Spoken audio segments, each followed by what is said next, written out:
There have been some amazing rags-to-riches stories in the UFC where fighters, who came from almost nothing, managed to achieve huge accolades in the sport of mixed martial arts. UFC legends went through arduous struggles in their early lives and overcame numerous adversities to become the stars that they are today. Silva's parents were born into a poor family and could not meet his expenses. Thus, the Spider was sent to live with relatives at a tender age. While growing up, Silva did multiple dead-end jobs to pay the bills as he could no longer ask his family for money. The Brazilian fighter kept pursuing a career in mixed martial arts on the side, and eventually, the hard work started to bear fruit. By stacking up win after win over the years, Silva managed to become the biggest name in the world of MMA at the time. Similarly, there are many fighters currently competing in the UFC who have overcome difficult circumstances in their lives to become the stars that they are today. Number 5. Jorge Masvidal. Growing up on the streets of Miami, Jorge Masvidal did not have the best of childhoods. In 1989, Masvidal Sr. was arrested on drug charges and imprisoned for 18 years. Masvidal's aggression as a child always got him in trouble with other people. In his youth, Masvidal engaged in backyard fights to earn money. Videos of his backyard brawls went viral on YouTube. After having a professional MMA career for almost 16 years, Masvidal shot to fame in 2019 with 3 spectacular wins in the UFC. Gamebred started his meteoric rise with a knockout win over Darren Till. Next on the hit list was Ben Askren, who barely lasted 5 seconds against the Miami native. These wins led Masvidal towards a spectacular fight with Nate Diaz for the BMF title. Gamebred manhandled Diaz for 3 rounds before the fight was stopped due to a cut on the Stockton Slugger's eye. With these 3 victories, the 36-year-old became one of the biggest names in combat sports. Number 4. Leon Edwards. Leon Edwards is one of the best 170-pound fighters in the UFC today and has the potential to become the welterweight king one day. Rocky recently earned arguably the biggest victory of his career when he defeated UFC legend Nate Diaz via unanimous decision at UFC 263. The Birmingham fighter is now possibly 1 win away from a shot at UFC gold. But Edwards' journey up to this point has not been a bed full of roses. Rocky spent the early years of his life surrounded by crime and drugs in Kingston,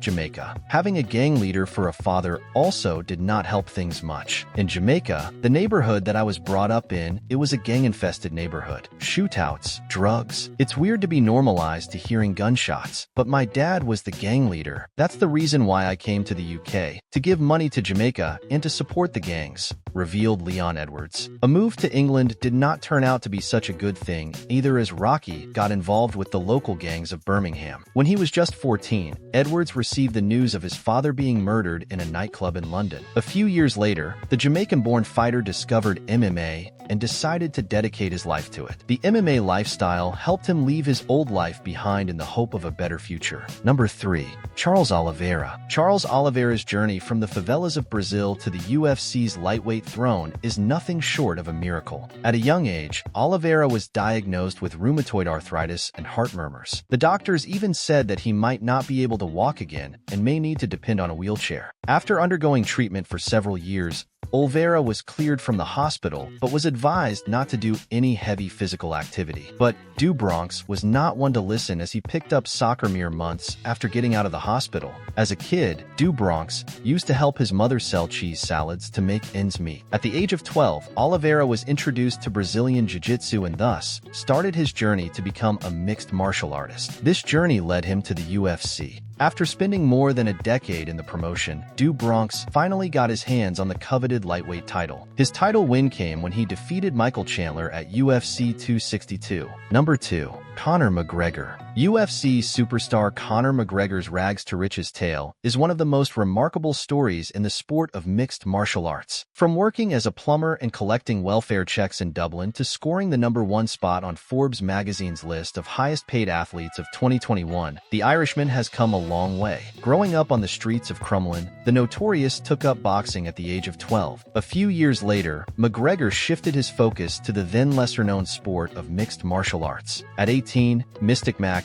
also picked up a plumbing apprenticeship, but later gave it up to focus on his combat sports career. After stacking up 12 wins and 14 fights, the Irishman was called up by the UFC. This started an era defined by McGregor's flashy knockouts in the octagon and his unforgettable promos outside of it. After running through the featherweight division, the Notorious came face-to-face with Jose Aldo at UFC 194. Mystic Mac came through on his prediction by knocking out the Brazilian fighter in 13 seconds of the opening round. Since then, his epic rivalry with Nate Diaz, the historic victory over Eddie Alvarez, and the boxing spectacle with Floyd Mayweather have all helped take the Irishman's legacy up a notch. Number 1. Francis Ngannou. There are hardly any UFC fighters who have had a tougher road to get into the UFC than Francis Ngannou. Born in a small village in Cameroon, the Predator had to start work in a sand mine at the age of just 10 to support his family. The Cameroonian fighter's time in school was also unpleasant as he struggled to acquire basic things like pens, notebooks, uniforms, socks, and shoes. At the age of 17, Ngannou decided to leave Cameroon for better prospects. What followed was a nightmare of a journey that involved living in bushes, eating out of trash cans, sleeping in the streets, and fighting off rats to secure leftover food. After spending years crossing borders illegally and even serving jail time, Ngannou finally arrived in France. There he found Didier Carmont, who helped him get into mixed martial arts. Starting his professional MMA career in 2013, it took the 34-year-old more than 7 years to capture UFC gold. He defeated Stipe Miocic at UFC 260 to win the heavyweight title and become the new baddest man on the planet.